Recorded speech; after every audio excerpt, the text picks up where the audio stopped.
Good morning. We're on our next series of our back to school series. Today we're going to talk all about stress as kids head back to class. We've got a number of districts starting class today: Pearland, Santa Fe, Clear Creek. I'm here with Bill Prasad. You are a licensed professional counselor. Let's dig right into it. What kind of stresses are children facing as they head back to school that may be a little different than in years past?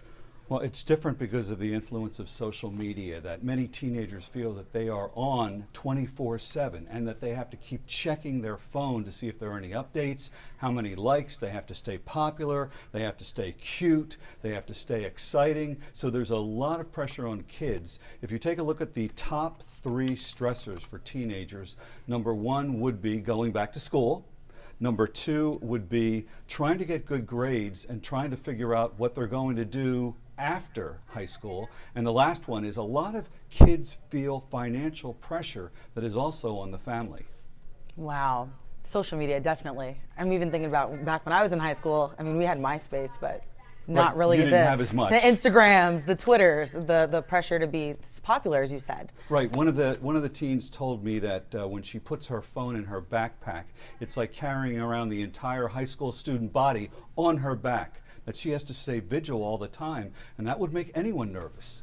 And then who is dealing with stress in schools? Is there certain kids that are more likely to be stressed out? Yes, some teenagers have already gone through perhaps a trauma in their past. The additional anxiety from school might make things worse. Also, if you look at the bigger picture, if at home there is a fractured relationship, maybe mom and dad have separated or they're in the middle of a divorce, or if perhaps someone at home is gravely ill. If a teenager is trying to deal with all of that at home and then they go into school, it'll be additionally more difficult for them to cope. And then are kids starting to show these stresses at a younger age? Like maybe, a kindergartner, that's a little young, but 7th, 8th grade, junior high, that sort of thing. Yes, the research that I looked at teenagers between 2007 and 2012 and found there had been a 20% increase in anxiety. When they compare that to depression, there'd only be a slight uptick in depression. So anxiety, yes, and kids are feeling it at a younger age. In fact, some of the research shows that suicidal ideation among elementary school children has increased in the last 10 years. And then how do you combat that? What should parents be doing? What conversation should parents be having? With the teenagers, parents should ask an interesting question, and that is, have you gone through a full day without feeling any stress, or a day where no one wanted anything from you? If your teenager says, no, I can't remember the last time I did that, that's a strong indicator. As for the little children, if your child seems to worry more than other kids, if your child seems to be more anxious than other children, that might be an indicator they might need additional help. Also, if your child does not want to go on a school trip without them, or if there's a lot of separation and anxiety, those are all indicators that a child might need to talk to a counselor or might need more support at home. And then how can they be supported at home? What can parents do to help these kids deal with this sort of thing? How can families deal with this sort of thing? Well, children are watching you all the time. Teenagers are watching the parents all the time. So the parents have to remember that they have to model stress and resilience. They have to model being able to deal with anxiety. If dad's head pops off every time he gets angry, that's not really good modeling. Also, parents should motivate their teens to exercise, get involved in school activities, and at times, as a parent, although it might be difficult, you've got to allow your teenager to fail. You've got to allow your teenager to understand what it's like at times not to succeed and to help them build resiliency. And just as far as, you kind of touched on this, but tips for figuring out if your kid is overstressed. What tips do you have for parents? What signs should they be looking for? If a teenager appears to be overwhelmed, if a teenager says things like, nothing ever goes right for me, I'm a failure, that's an example of negative self-talk. If a teenager at times can't concentrate, just seems anxious all the time, those are prime indicators that the teen is feeling a lot of stress. And then what is the sign that maybe my child needs professional help? Or maybe we need to seek additional help than just a conversation between families? Right, and that's a good question. How do you know whether it's teenage angst, which is normal, versus a teenager who needs additional help? If the teenager's grades are starting to fall, if they're not connecting to a social group, if they're isolating, if perhaps their appetite either changes, they're eating too much or they're eating too little, or they're sleeping too much or sleeping too little, those are all indicators that yes, the teen needs additional help. And then obviously this is the beginning of the school year. So going into the school year, is there a checklist of things that parents should have a conversation about prior about managing their stress? Right, we're beginning the school year obviously right around the time where Harvey hit us 2 years ago. So if kids were displaced, and some families are still displaced, that's an additional stressor. To go through a checklist with a teenager, you have to try to get a sense of what their school life is like. Perhaps you've met with a teacher, met with a principal, do a little advance work, or when school starts, go in and visit the school. Also, it's really important to understand what their emergency drills are like in high school. We certainly live in a world where the kids have to be able to move quickly if there's an emergency drill, if there's an active shooter drill, unfortunately. Sometimes kids are really upset or nervous about this, and in particular if you have a child who has autism, sometimes the distractions, sometimes loud noises can be upsetting for a child who has autism. So a parent should have a good idea of what types of emergency drills are in the schools. And then you kind of touched on this, the active shooter. We live in a time where this isn't uncommon. So it's a new stress that students are kind of feeling going in. So what kind of conversation should parents have about that going into the school year, about student safety, about maybe anxieties that students have over their safety? Right, if a parent is working with children, has a child perhaps in elementary school, the parent should emphasize that you are safe, the teachers are there to help you, the teachers will take you to a safe place, mommy and daddy will be there to support you. So those are all things the parent can emphasize with the children. As for teenagers, you have to have some realistic conversations with them. They are at times glued to screens. They see what's happening in other places. They see what's happened at other schools at times when there's a mass shooting. So having a realistic conversation and also asking the teen, what are some of your anxieties or what are you afraid of? Sometimes teens don't like questions, but we have to ask them questions to get a sense of what their day is like. That open line of communication is probably really important in this then. Yes. So health issues tied to stress. Yes, there can be. Some indicators that health is declining is that sometimes teenagers are not getting enough sleep. Roughly 25 to 35% of teenagers said they lie awake at night sometimes, worrying about the next day. So if your teen isn't able to sleep, that's a health problem. Also, if your teen spends maybe 9 hours in front of a screen and gets no exercise and the teen is gaining weight, that can be a health problem as far as diabetes later. So there are a number of indicators that might tell you that the teen is gradually moving into a place where they might have a health problem. And then what are some of those root causes of stress in teens? They worry a lot. And remember, as a teenager, they don't have perspective like we do. They haven't had a life, so they don't have perspective. And at times, they go to a place that's kind of dark, as in, this won't work out, or no one likes me. So a teenager is trying to develop some sense of perspective and resiliency. And remember, at the same time, their bodies are changing. They're going through puberty. So there's a lot going on that can really influence a teen and really jack up that anxiety. And then I know a lot of parents are watching at home, and as you mentioned, these teens, they're going through things that prior generations didn't really have to go through. Social media, the climate of school shootings and stuff like that. So what message would you have to parents who are hearing what you're saying right now, and now they're a little anxious or they're a little worried? Right. Make sure you validate the teen's feelings. If you roll out how you were a teenager 25 years ago and why can't you cope, that's like saying to everyone, well, nothing's changed in 25 years. A lot has changed. So a parent should validate the teenager's feelings and get a sense of what they need, and sometimes ask them, how can I help you? What can I do? One of the other things that a parent can do is challenge the teen. When the teen goes out with their friends to have lunch, ask the teen to challenge everyone to take their cell phones, put it in the middle of the table, and the first person who touches the phone has to pick up the tab. That would be a fun game. It would never work in news, right? No, it would never work. So we are going to take some questions from viewers. Jaime, I'm not sure if we have any yet. Do you know if we have any? Just a couple. Okay. Bonnie here mentions about restricting phone use after 8 p.m. and also how important sleep is. How do we find that balance in terms of limiting children's use of digital devices? That's a good question, and one of the things that you should do in reference to rules surrounding a cell phone is, as Bonnie said, establish a time period where they can't use the phone. It could be from 9 p.m. to 6 a.m.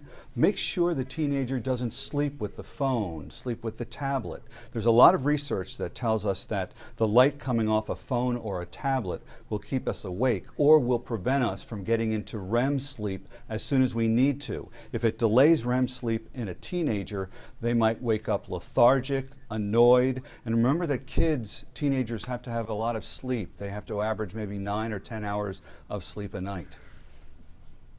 I don't think I was averaging 9 or 10 hours of sleep a night when I was You're probably 16. right. I probably wasn't. Are you getting that now? No, not even close. That- Especially with the shift. Right, that doesn't go along with a reporter's Not life. At all, not at all. Jaime. Another viewer kind of had a concern that that their son, this is his first year in high school, and it seems like he was overwhelmed. He doesn't even want to go back and would prefer to just to do online school. I mean, how does a parent deal with when it's that overwhelming for their child? First of all, you'd validate their feelings and remember that at times change is stressful. So if a teenager is going into a new school or maybe a new neighborhood, new teachers, all of those things are stressful. I would motivate the parent to perhaps go with the teen to visit the school or just ask the teen to try it out in the beginning. We don't want to send a message to our teenagers that they can't do it. We want to send a message that, hey, try a couple of days, see how this goes. It's a pretty normal reaction at times for a teenager to have anxiety when they're going from middle school to high school. Makes sense. Any other ones, Jaime? Not at this moment, but I guess one question I would have is that I know some of us are kind of guilty of internalizing our stress and keeping it to ourselves before maybe it's kind of too late. What kind of warning signs might parents be looking for in their children who are kind of prone to doing that? A parent must ask him or herself, am I, first of all, afraid to get my teenager help because of the stigma that goes along with it? So sometimes parents have to take a look at what they're doing and themselves first. Sometimes there is a fear to take a teenager to a psychiatrist because the parent is afraid the teen will be put on medication. And also here in Houston, at times it's very, very difficult to find a psychiatrist who works with children. So there are a lot of things that can get in the way of teens and children getting help. And in reference to internalizing things, we all do that at times. We all at times blame ourselves or have negative self-talk, and when we don't look at the whole picture, we internalize the stress. If we try to externalize, meaning look around, are there other things going on that are influencing me? It's not really about at times your self-worth or how good you are. Sometimes it's about what's happening around you. If you were to give a kid kind of a stress pack, so something going into this new school year to kind of help them A, identify when they're stressed out, and B, identify what they need to do to not be stressed out, what would you say to those children? A stress pack would probably have $20 in it, so when they get stuck in that place, when they reach out for the cell phone during lunch, they have to pick up the tab. Yes, I'd give them extra money. Maybe I'd give them a couple photos of mom and dad and the family. I would give them a phone that they know has rules attached to it. I wouldn't just say, here's a phone and knock yourself out. That's a bad idea. With teenagers, you have to put limits on things. And it's ironic because a teenager wants more and more freedom at a time when a parent really has to set boundaries. So I'd put those things in the pack, and during the day, it's not a bad idea at times for a parent to text a teenager just to say, I love you. How are things going? How's your day? I recommend that when I work with couples in couples counseling. Do you text your wife or your husband to say, hi, how's it going? That makes sense. I like that stress pack. I feel like we're kind of in uncharted territory with a lot of the stresses that kids are feeling right now. As far as parents go, should parents be reading up on anything? Should parents reach out to professionals for help on how to deal with their kids when their kids are stressed out? Yes, one of the things that they can do is if they have what is known as an employee assistance program connected to their workplace, and many workplaces do, you get to meet with a counselor for free. You get a certain number of visits. So either calling a counselor or meeting with a counselor to sit down and talk about how can they parent better in reference to a teenager. What does the teenager think? What's going through the mind of a teenager when he or she is 15 or 16? So getting a better sense of how things are going with the teenager and getting a sense of developmentally what's happening. Kids go through stages at different ages. So it's a good idea to maybe talk to a therapist either on the phone or in person to ask, what's my teenager thinking? What's their brain development like? What's happening with them? I'd like to try this as a consequence if they act out. Would that be a good idea? So a parent can talk to a therapist. By the time a lot of parents have gotten to me, here's what they've done. They've talked to other parents. They've talked to their own parents. They've read some books, and sometimes all of that isn't working. Then they come to me. And I wish I would be earlier in the process, but sometimes that's the way it goes. I'm going to grab your wrist for a second because I've got to turn this chair. It keeps moving like to the outside. Yes. A little wiggle room. Jaime, anything over there? Yes, Virginia asked, how can people relieve stress and become calm again? I guess kind of what techniques would be good to kind of good for people to kind of help them regain their sort of composure? So there are a number of things an adult and a teenager can do to try to wrap their hands around stress. One of the things that I teach my patients that I work with is something called 3-1-6 breathing. You inhale for 3, you hold for 6, and then you exhale, or you hold for 1, and then you exhale for 6. So once again, inhale for 3, hold for 1, exhale slowly, 6 seconds, and the way you can tell whether or not you're doing it correctly is take a match, hold it about a foot away from your nose and mouth, and when you exhale, if you blow out the match, you're blowing out too quickly. Other things you could do, there's a mountain of research that takes a look at how there's what we call an inverse correlation between anxiety and working out. So if this is anxiety and this is working out, what you want to do is the more you work out, the lower the anxiety gets, and the better you are able to control that anxiety. Also, teenagers and adults should watch their caffeine intake. How much coffee do you drink every morning? I've stopped. Wow, good for you. I don't know if I could completely stop, but drinking a lot of coffee or maybe soda throughout the day, the amount of caffeine starts to accumulate. It takes about 4 hours for you to assimilate the amount of caffeine that's in a cup of coffee. So if you are drinking coffee all day, your teen is drinking a lot of lattes, that can be a bad idea, especially if it's perhaps after 2 or 3 in the afternoon that the teen is drinking a lot of coffee. So watch your coffee intake, work out, and also at times food is mood. What you put into your mouth can transfer very quickly in reference to what goes through your brain. If you aren't eating well, if you're eating maybe a lot of sugar or a lot of fat, it can make a teenager or an adult very lethargic. If you eat maybe a heavy lunch with a lot of fat, then you start to get the early afternoon sleepiness, the drowsiness. Have you ever gotten, well, you're asleep probably at 2 in the afternoon, yeah, exactly. Right? Because of your shift. But a lot of people, when I give presentations to companies, I always worry when I give that presentation at 1:30 or 2 o'clock, because I'll look out at people and they're starting to get drowsy, and I look at them and I'm thinking I could probably blindfold them with dental floss. They're sitting there, they're getting very sleepy. So part of that is an increase in a natural chemical in your body called melatonin. So at times we all naturally get sleepy. The same thing can happen with a teenager. So the best thing that you could do either at work or perhaps at school is when you get a break, get up and walk around, get a little water, because it won't last very long unless you are just chronically sleep deprived. So there are a number of things you could do as a habit or throughout the day to help yourself in reference to battling anxiety. Anxiety is highly treatable. It is not some mystery psychologic disorder. There are a lot of things that you can do.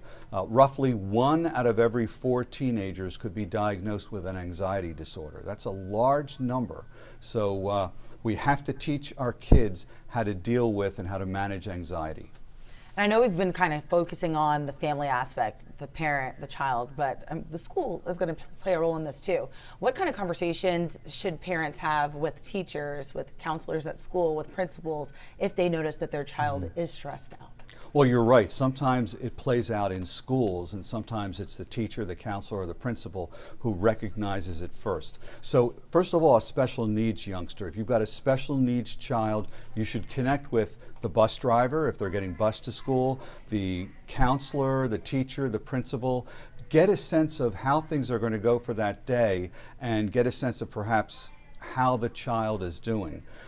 If a parent volunteers at school, it's a great idea because the parent can establish a presence, send the message to the school and to the child that, hey, I'm here, I'm involved. So there are a lot of things a parent can do in reference to staying connected to the school. One of the things that you could do perhaps with an elementary school child is you can play school at home. In other words, rehearse going to school and get a sense of what the child is nervous about, what questions the child can have in a really safe environment like the child's playroom. Awesome. And then just as far as teens go, those teenage years, there's a lot of back and forth between parents and the kids. So I feel like that sets up an even more of a barrier between parents having these conversations. So what's the best practice for parents to kind of break down that barrier? Well, it's ironic because the parents need to know more and the teens want to say less, right? Sometimes you get one-word answers. Teenagers don't like a lot of questions. They feel like they're undergoing surveillance. What you want to do is engage in a conversation as opposed to one question after the other. And at times, you have to really keep an eye on how the teen is doing in reference to moderating how much schoolwork they're doing, and then also taking a look at how much fun they're having and how much time they're spending on social activities. You don't want it to be all academia. You want your kids to do well, but you also want to have a balance between having fun and then also going to school. And then I'm glad you mentioned the academia part. The pressure to have that high GPA, to maybe be salutatorian or valedictorian, to get into a good college and all that kind of stuff. How do you manage those expectations with stressing your kid out? Because I mean, if you're hammering, I know my dad was one. He was like, "You better get all A's. You better do this. You better do that." And it worked. It worked. It did work, and it wasn't stressful for me just because he had started so young, and my mom was the opposite. My mom was like, "Oh no, it's okay. You got a 90. It's all right." And my dad's like, "Why wasn't it 100?" So there's the back and forth there. But how can parents manage those expectations? Well, first of all, watch that you're not sending a mixed message, such as parents might say, get the best grades, do the best you can, try different things, do all of this, now relax. That's a mixed message. So a parent has to watch the messages they are sending. Are they pushing kids too hard? Are they pushing a child or a teen to be perfect? And that's a bad idea, because as adults, if we try to be perfect all the time, that's not going to work, because an adult who wants to be perfect all the time is sending the message that I can't handle it if I have a setback. I can't do it. And I know in your line of work there is the push to be perfect at all times. And I'm sure you find it stressful. Can you imagine sending that message to a teenager that you've got to be perfect? You've got to get A's all the time. That if you get a 90, why didn't you get a 95? I wouldn't support that kind of message, even though apparently you did well with it. It worked for me. It was stressful at times, but it worked out. Jaime, do we have any more questions over there? Yes, I do actually. Okay. Bonnie asked, I guess you talked about the importance of sleep. Is it a good idea to give a young child a sleep aid, like something like melatonin, to help them get a better night's rest? You should really consult a pediatrician first before you give your child any type of over-the-counter medication. That's extremely important. Also, parents need to keep in mind that if their child is on a medication and they want to take the child off the medication or the teen off the medication, consult the pediatrician first. Here's an example. I was working with a mom whose teenager was taking antidepressants. She looked at the teen and thought, well, he's doing well, his grades are good, I'm going to take him off. Well, the teenager had a reaction to that. They had antidepressant withdrawal syndrome, meaning the teenager's body and brain had become connected and was using the chemicals that were being released in that brain due to the medication, and she took him off, and he started to go into some symptoms of withdrawal. So don't take the teen off medication unless you check in first with either the pediatrician or the psychiatrist, and do that also before you ever give a child any type of sleep aid. Perfect. Anything else, Jaime? Another viewer asked, if something, and I guess it's a very popular trend right now, obviously, but what do you think about the keto diet, and is it good for children, especially also with weight loss? We do want to monitor the weight of our children, but we don't want to send them a message that they have to look perfect or look a certain way. Society obviously puts a lot more pressure at times on women, and we don't want our girls growing up with some kind of an eating disorder. So if you're going to put your child on some kind of diet, first of all, check in with the pediatrician, because I know a keto diet calls for a very low amount of carbohydrates, from what I understand. And kids sometimes need carbs for energy. Remember, a kid is growing. The kid is not the same as an adult. So be careful with diets, and moms and dads have to really be careful in reference to what kind of message they're sending to their teenage girls, in reference to how should the teenage girl look, how much she should weigh, because that could cause some consequences through high school. And then you have a teenager who grows into an adult woman who at times could develop an eating disorder. I can only imagine being in high school nowadays. It is very, very different, yes. Anything else, Jaime? One question that I kind of had was about, especially at the start of the school year, there's always this desire to kind of try to be as active and be as involved as possible. And there's always kind of the risk of maybe spreading ourselves, or a student spreading themselves too thin. Do you have any sort of advice in terms of how they should sort of manage how much they put on their plate in terms of their workload? You should strike a balance, and if a teenager wants to get involved in some type of extracurricular activity, take a look at the bigger picture. The teen at times doesn't have the maturity to do that. How are they going to manage football practice and then some other activity, and then come home and do their homework?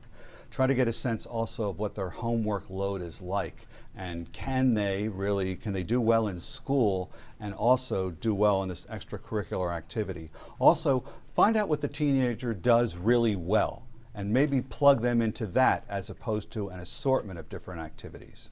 Perfect. So, for a takeaway for parents at home, for the students at home, what are the big takeaway points that you would want them to have going into this school year? Validate the teenager's reactions and feelings. Don't dismiss them. Take a look at the teenager's world. Send the message to them that they don't have to be perfect. We'd like you to try hard, but we love you anyway. Try to get the teenager connected to exercise, some extracurricular activities. Make sure they get enough sleep. Make sure they eat well. Good points. Well, thank you You're so welcome. much. And I hope you guys at home got a lot of good takeaways from this. Have a great morning.